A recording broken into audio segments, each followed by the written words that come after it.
ನಮಸ್ಕಾರ ಆತ್ಮೀಯರೇ, media house ಕನ್ನಡಗೆ ಸ್ವಾಗತ. ರಾಜಕೀಯ ಅನ್ನೋದು ಪಗಡೆ ಆಟ ಇದ್ದಂತೆ ಅಂತಾರಲ್ಲ, ಈ ಮಾತು 100ಕ್ಕೆ 100 ಸತ್ಯ. ಸ್ವಲ್ಪ ಎಚ್ಚರ ತಪ್ಪಿದ್ರು ತಲೆ ಉರುಳಿಸೋದಕ್ಕೆ ಅಂತ ಎದುರಾಳಿಗಳು ಕಾದು ನಿಂತಿರ್ತಾರೆ. ಅದೆಷ್ಟೇ ಬಲಿಷ್ಠರಾದ್ರೂ ಸಹ ಸಮಯ ನೋಡಿ ಹೊಂಚು ಹಾಕ್ತಾರೆ. ಸ್ವಲ್ಪ ಮೈಮರೆದ್ರೆ ಸಾಕು, ತಮ್ಮ ರಾಜಕೀಯ ಹಾದಿಯನ್ನೇ ಸಮಾಧಿ ಮಾಡಿ ಬಿಡ್ತಾರೆ. ಕೊನೆಗೆ ಯಾಕಾಯ್ತು, ಯಾರು ಮಾಡಿದ್ರು ಅಂತ ಹುಡುಕಿ ಕೂತ್ರು ಯಾವುದೇ ಉತ್ತರ ಸಿಗಲ್ಲ. ಈಗ ಸದ್ಯದ ಮಟ್ಟಿಗೆ ಜಮೀರ್ ಅಹಮದ್ ಖಾನ್ ಪರಿಸ್ಥಿತಿ ಇದೇ ಹಂತಕ್ಕೆ ಬಂದು ನಿಂತಿದೆ. ಜಮೀರ್ ಅಹಮದ್ ಖಾನ್ ಅಂದ್ರೆ ಅಲ್ಪಸಂಖ್ಯಾತರ ನಾಯಕ.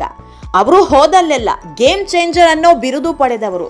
ಅಷ್ಟೇ ಯಾಕೆ, ಸಿದ್ದು ಪಾಲಿನ ಪರಮಾಪ್ತ ಅನ್ನಿಸಿಕೊಂಡವರು. ಆದ್ರೀಗ ಇದೇ ನಾಯಕನಿಗೆ ಒಂದು ಮಂತ್ರಿ ಸ್ಥಾನವೂ ಸಿಗೋದು ಅನುಮಾನ ಆಗಿದೆ. ಡಿಕೆಶಿ ಸಂಪುಟದಲ್ಲಿ ಮಂತ್ರಿ ಆಗ್ತಾರಾ ಇಲ್ವಾ ಅನ್ನೋದೇ ಯಕ್ಷ ಪ್ರಶ್ನೆಯಾಗಿದೆ. ಸದ್ಯದ ಬೆಳವಣಿಗೆ ನೋಡಿದ್ರೆ ಜಮೀರನ್ನ ಮಂತ್ರಿ ಮಾಡೋದು ಭಾರಿ ಕಷ್ಟ ಇದೆ. ಪಕ್ಷಕ್ಕಾಗಿ ಅದೆಷ್ಟೇ ಕೆಲಸ ಮಾಡಿದ್ರು, ಪಕ್ಷದಲ್ಲಿ ಅದ್ಯಾವ ಮಟ್ಟಿಗೆ ಹೋಲ್ಡ್ ಇಟ್ಕೊಂಡ್ರೂ ಕೂಡ ಜಮೀರ್ ಮೇಲೆ ಬಂದಿರೋ ಒಂದೇ ಒಂದು ಕಪ್ಪು ಚುಕ್ಕಿಯನ್ನ ಅಳಿಸೋದಿಕ್ಕೆ ಆಗ್ತಾ ಇಲ್ಲ. ಮಂತ್ರಿ ಸ್ಥಾನ ಸಿಗೋದು ಡೌಟೇ ಅನ್ನೋ ಮಾತಿದೆ. ಇದನ್ನೆಲ್ಲ ಅರಿತ ಜಮೀರ್ ಅಹಮದ್ ಕೊನೆ ಅಸ್ತ್ರ ಉಪಯೋಗಿಸಿದ್ದಾರೆ. ದಿಲ್ಲಿ ಮಟ್ಟದಲ್ಲಿ ತಮ್ಮ ರಾಜಕೀಯ ದಾಳ ಉರುಳಿಸೋದಕ್ಕೆ ಮುಂದಾಗಿದ್ದಾರೆ. ಇದೆಲ್ಲದರ ಬಗ್ಗೆ ಇವತ್ತಿನ ವಿಡಿಯೋದಲ್ಲಿ ಹೇಳ್ತಾ ಹೋಗ್ತೀವಿ. ಅದಕ್ಕೂ ಮೊದಲು ನೀವಿನ್ನೂ ನಮ್ಮ ಚಾನೆಲ್ನ ಸಬ್ಸ್ಕ್ರೈಬ್ ಮಾಡಿಲ್ಲ ಅಂದರೆ ಮಿಸ್ ಮಾಡಬೇಡಿ, ಈಗಲೇ ಸಬ್ಸ್ಕ್ರೈಬ್ ಮಾಡಿ. ಈ ವಿಡಿಯೋನ ಕೊನೆವರೆಗೂ ನೋಡಿ, ನಿಮ್ಮ ಅನಿಸಿಕೆಗಳನ್ನು ಕಾಮೆಂಟ್ ಮಾಡಿ. ಆತ್ಮೀಯರೇ, ಜಮೀರ್ ಅಹಮದ್ ಖಾನ್ ಕಾಂಗ್ರೆಸ್ ಪಾಲಿನ ಗಟ್ಟಿ ನಾಯಕ. ಜಮೀರ್ ಅಹಮದ್ ಖಾನ್ ಮುಸ್ಲಿಂ ಬಾಹುಳ್ಯ ಇರೋ ಕ್ಷೇತ್ರಕ್ಕೆ ಹೋಗಿ ಪ್ರಚಾರ ಮಾಡಿದ್ರೆ ರಾಜಕೀಯ ದಿಕ್ಕನ್ನೇ ಬದಲಿಸ್ತಾ ಇದ್ರು. ತಾವು ನುಡಿದಂತೆ ನಡೆಯೋ ಕಾರ್ಯಕರ್ತರನ್ನ ಇಟ್ಕೊಂಡಿದ್ದಾರೆ. ಮುಸ್ಲಿಂ ಸಮುದಾಯದಲ್ಲಿ ಅಗ್ರಗಣ್ಯ ನಾಯಕ ಅನ್ನೋ ರೇಂಜ್ಗೆ ಬೆಳೆಯೋದಕ್ಕೆ ಶುರು ಮಾಡಿದ್ರು. ಇದು ಕಾಂಗ್ರೆಸ್ ನಾಯಕರಿಗೂ ಚೆನ್ನಾಗಿ ಗೊತ್ತಿತ್ತು. ಜಮೀರ್ ಇರೋವರೆಗೂ ಮುಸ್ಲಿಂ ಮತಗಳು ಕಾಂಗ್ರೆಸ್ಗೆ ಅನ್ನೋದು ಗೊತ್ತಿದೆ. ಹೀಗಾಗಿ ಜಮೀರ್ಗೆ ಕಾಂಗ್ರೆಸ್ನಲ್ಲಿ ದೊಡ್ಡ ಸ್ಥಾನವೇ ಇತ್ತು. ದಿಲ್ಲಿ ಮಟ್ಟದಲ್ಲಿ ಜಮೀರ್ ಒಳ್ಳೆ ಹೋಲ್ಡ್ ಇಟ್ಟಿದ್ರು. ಆದ್ರೆ ಅದೆಲ್ಲವೂ ದಾವಣಗೆರೆ ಚುನಾವಣೆವರೆಗೆ ಮಾತ್ರ. ಬೈ ಎಲೆಕ್ಷನ್ ನಲ್ಲಿ ಪಕ್ಷದ ವಿರುದ್ಧವೇ ಷಡ್ಯಂತ್ರ ಮಾಡಿದ್ದಾರೆ ಅನ್ನೋ ಆರೋಪದ ಆಡಿಯೋ ಹೊರಬಿದ್ದಿತ್ತು. ಇಲ್ಲಿಂದಲೇ ನೋಡಿ ಜಮೀರ್ಗೆ ಕಂಟಕ ಎದುರಾಗಿದ್ದು. ಜಮೀರ್ ಅವರದ್ದು ಎನ್ನಲಾದ ಆಡಿಯೋ ಹೊರಬೀಳ್ತಾ ಇದ್ದಂತೆ ದಿಲ್ಲಿ ನಾಯಕರು ಕೂಡ ಮೌನಕ್ಕೆ ಶರಣಾಗಿದ್ದಾರೆ. ಜಮೀರ್ ವಿಷಯದಲ್ಲಿ ಯಾವೊಂದು ನಿರ್ಧಾರವನ್ನು ತಗೋತಿಲ್ಲ. ಇತರ ರಾಜಕೀಯ ಗುರು ಅನ್ನಿಸಿಕೊಂಡಿದ್ದ ಸಿದ್ದರಾಮಯ್ಯ ಕೂಡ ಗರಂ ಆಗಿದ್ದಾರೆ. ನನ್ನ ವಿರುದ್ಧವೇ ಕೆಲಸ ಮಾಡಿದ್ದಾರೆ ಅಂತ ಬಹಿರಂಗವಾಗಿ ಆಕ್ರೋಶ ಹೊರಹಾಕಿದ್ದಾರೆ. ಹೀಗಾಗಿ ಜಮೀರ್ ಪರ ಗಟ್ಟಿಯಾಗಿ ನಿಲ್ಲೋ ರಾಜ್ಯ ನಾಯಕರೇ ಇಲ್ಲದಂತಾಗಿದೆ. ಸದ್ಯದ ಮಟ್ಟಿಗೆ ಜಮೀರ್ ಪಾಲಿಗೆ ಎಲ್ಲ ಬಾಗಿಲು ಬಂದಾದಂತೆ ಆಗಿದೆ. ಹೀಗಾಗಿ ಕೊನೆ ಆಟಕ್ಕೆ ಮುಂದಾಗಿದ್ದಾರೆ.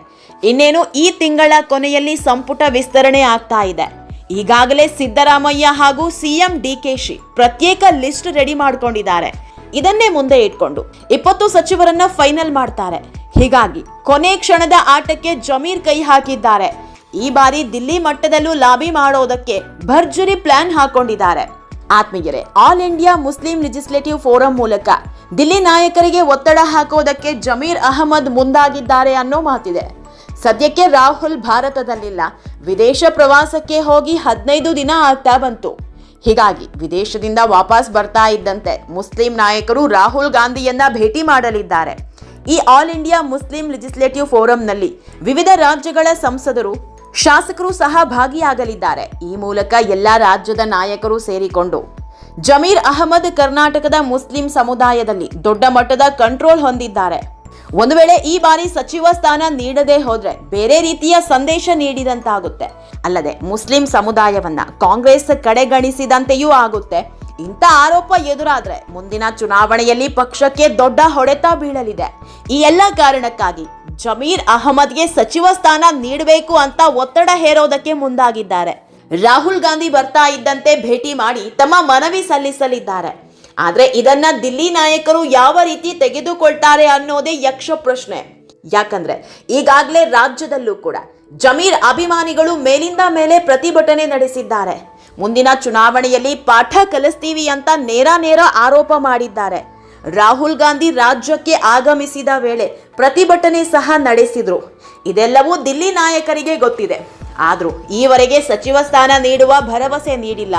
ಒಂದು ವೇಳೆ ಜಮೀರ್ ಅವರನ್ನ ಪಕ್ಷದ ಅಧಿಕಾರದಿಂದ ದೂರ ಇಟ್ಟಿದ್ದೇ ಆದಲ್ಲಿ ಪಕ್ಷಕ್ಕೆ ಹೊಡೆತ ಬೀಳೋದು ಗ್ಯಾರಂಟಿ. ಯಾಕಂದ್ರೆ ಜಮೀರ್ ವಿರುದ್ಧದ ಆಡಿಯೋ ಒಂದು ಹೊರ ಬೀಳದೆ ಇದ್ದಿದ್ರೆ ಜಮೀರ್ ಅಹಮದ್ ಯಾರ ಮನೆಗೂ ಹೋಗಬೇಕಿರ್ಲಿಲ್ಲ.